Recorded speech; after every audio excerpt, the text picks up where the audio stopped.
Plus qu'une semaine avant les Jeux olympiques, la Chine a mauvaise presse. Mais ils ont la solution. Et ce n'est pas ce à quoi vous vous attendiez.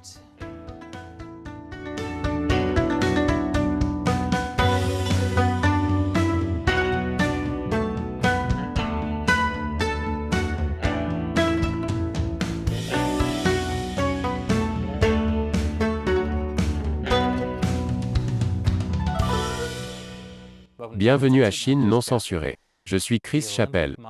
La devise olympique: plus vite, plus haut, plus fort, ensemble.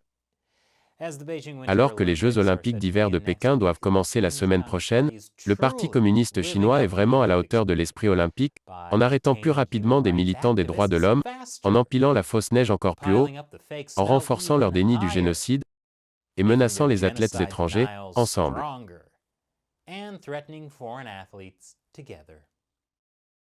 Je ne sais pas pour vous, mais après avoir vu tout ça, j'ai vraiment envie de regarder de la danse sur glace. Mais pour une raison ou pour une autre, les Jeux olympiques de Pékin font face à une mauvaise presse. Comme toutes les histoires sur la façon dont on dit aux athlètes de différents pays d'utiliser des téléphones portables intraçables en Chine. C'est comme s'il avait peur d'être espionné ou quelque chose comme ça. Laquelle? Ouais. Les gens écrivent littéralement des articles, à quoi s'attendre, sur les plans d'espionnage de la Chine pour les Jeux olympiques. Et ce n'est pas le seul problème. Je vous ai déjà dit que les autorités chinoises avertissent les athlètes étrangers de ne pas parler des droits de l'homme en Chine, sinon ils seront punis. Mais les athlètes olympiques ont également été avertis de ne pas critiquer la Chine par des militants des droits de l'homme. Vous savez que les choses vont mal quand les militants des droits de l'homme disent aux gens de ne pas parler. Ce sont les gens qui parlent quand personne d'autre ne le fera. Et même ils disent, ne le faites pas, les gens. Le message aux Olympiens semble être le suivant. Vous êtes un athlète d'élite sur le point de représenter votre pays dans la compétition la plus prestigieuse du monde, et aussi un otage potentiel du régime chinois. Planifiez en conséquence. Cela fait-il penser à quelqu'un d'autre que Pékin n'est pas le meilleur endroit pour organiser les Jeux olympiques d'hiver? Malheureusement, ce bobsleigh a déjà navigué sur le truc de la luge sur glace. Mais le Parti communiste chinois ne prend pas cette mauvaise presse sans broncher. Il vérifie les gros titres des médias occidentaux sur les Jeux olympiques. Alerte spoiler, ils sont faux. Mais il ne suffit pas de vérifier les mensonges injustes des médias occidentaux. Les médias d'État chinois sont également occupés à faire l'éloge des Jeux olympiques. Regardez, les Jeux olympiques sont salués par les chefs de partis mondiaux. Des chefs de partis mondiaux comme un membre du Parti communiste du Népal. Le régime chinois n'a pas été en mesure d'obtenir l'approbation de chefs de partis mondiaux comme les Beastie Boys.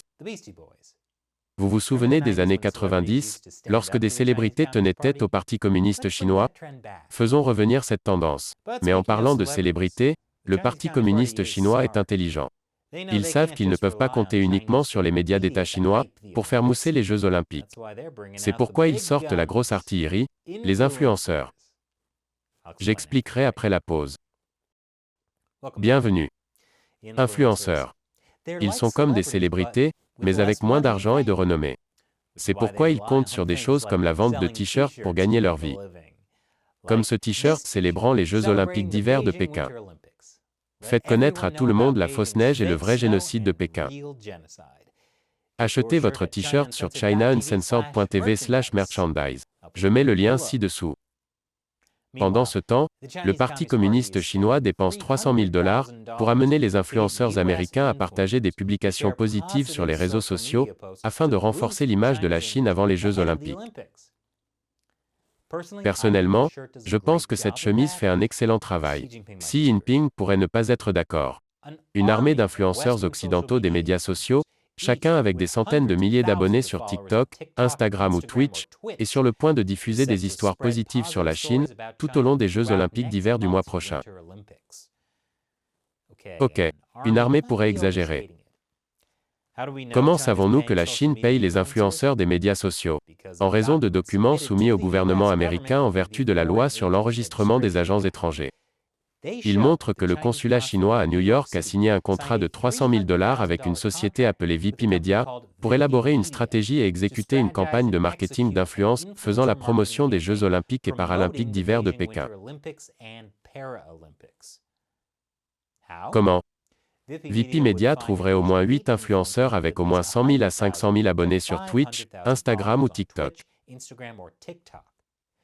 Ces influenceurs produiraient 24 contenus faisant la promotion de la Chine et des Jeux olympiques avant et pendant les Jeux. Comme je l'ai dit, pas exactement une armée. Mais ce qui est intéressant, c'est le type de contenu que ces influenceurs sont censés produire. Selon le contrat de VP Media, 70% concerne les Jeux olympiques et la culture chinoise. Mais 20% du contenu est censé concerner la coopération américano-chinoise, y compris la coopération sur le changement climatique. Et 10% du contenu est censé promouvoir des trucs du consulat chinois. Comme promouvoir des trucs à partir des comptes de médias sociaux du consulat.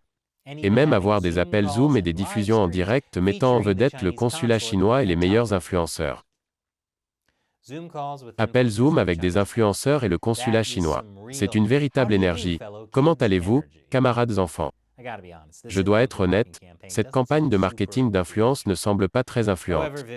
Pourtant, VP Media a promis au moins 3,4 millions d'impressions sur les réseaux sociaux. Mais ce contrat est un regard fascinant sur les priorités de propagande du Parti communiste chinois.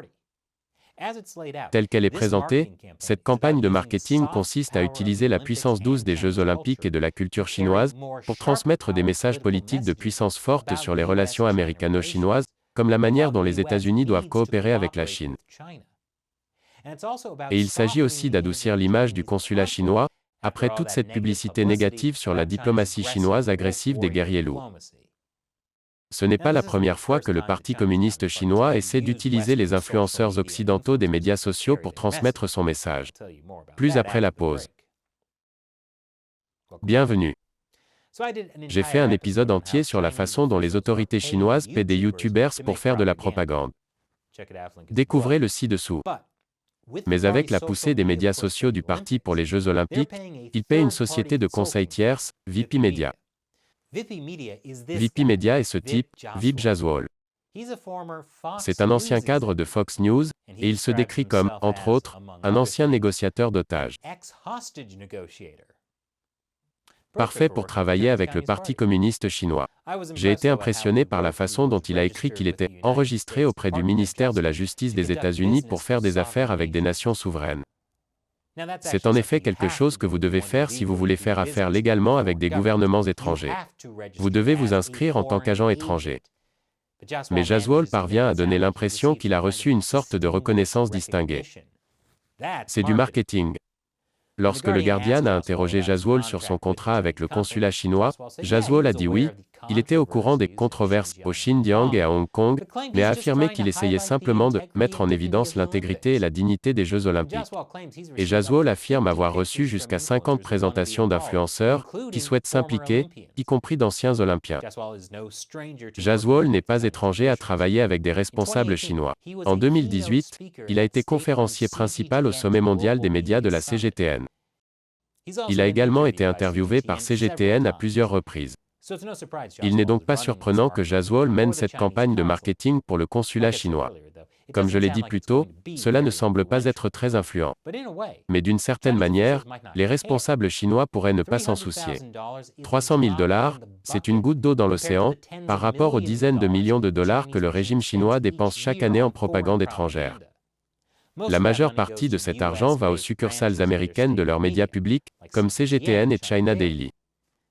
Et n'oublions pas les millions de dollars qu'ils ont payés pour faire de la publicité dans les journaux et magazines américains. Mais la Chine a également fait d'autres choses plus discrètes. Comme payer 4,4 millions de dollars à une station de radio de Washington DC pour diffuser de la propagande. Dans le cadre de l'accord, WCRW de Potomac Media, une station AM, diffuse du contenu de CGTN et une série de talk-shows qui présentent la Chine sous un jour positif. Ah bon? 4,4 millions de dollars pour une radio AM? Suis-je dans le mauvais secteur d'activité? Je devrais faire de la radio AM? D'accord. Probablement pas. Quoi qu'il en soit, il est clair que le Parti communiste chinois jette un large filet de propagande. Quelques millions aux stations de radio ici, quelques centaines de milliers aux influenceurs Twitch et TikTok là-bas. Écoutez, si le Parti communiste chinois ne fait que jeter de l'argent. J'ai entendu parler de cette nouvelle société de marketing d'influence sur les réseaux sociaux. Le gars qui le dirige utilise une IA avancée pour aider les choses à devenir virales. Vraiment viral. Ils vont vraiment en avoir pour leur argent. Et maintenant, il est temps pour moi de répondre à une question d'un fan de Chine non censuré, qui soutient l'émission sur le site de financement participatif Patreon, ou sur la plateforme exclusive de médias sociaux Locals. Le capitaine Kidman demande sur Locals. Le taux de croissance démographique en Chine a encore diminué. Bien qu'ils aient remplacé la politique des 2 enfants par une nouvelle politique des 3 enfants en mai 2021. Que pourrait faire la Chine ensuite pour résoudre ce problème? S'en soucie-t-il même? Oui, capitaine Kidman, il s'en soucie. Il s'en soucie vraiment. Comme le montre le lien que vous avez publié, la Chine a atteint un creux de 61 ans dans son taux de croissance démographique. Au cours des prochaines décennies, la Chine sera confrontée à une crise démographique, où elle comptera trop de personnes âgées, et pas assez de jeunes qui travaillent pour soutenir l'économie. Il y a 2 choses qu'ils peuvent faire à ce sujet. L'une consiste à augmenter considérablement l'immigration, ce qui est peu probable pour le moment. Et la seconde est d'augmenter le taux de natalité. Ils essaient de faire ça. Mais ce n'est pas si facile de convaincre les gens d'avoir plus de bébés. C'est pourquoi j'ai déjà dit que si le Parti communiste chinois devient vraiment désespéré, la nouvelle politique de l'enfant unique sera que chaque couple doit avoir au moins un enfant. Faites-le pour la patrie. Merci pour votre question, capitaine Kidman, et pour avoir soutenu Chine non censurée en rejoignant notre communauté exclusive sur Locals. Si vous n'avez pas vérifié Locals, l'inscription est gratuite. Et nous avons du contenu exclusif là-bas qui n'est pas sur YouTube. Découvrez-le sur chinauncensored.locals.com. Merci d'avoir regardé Chine non censurée. Je suis Chris Chappell.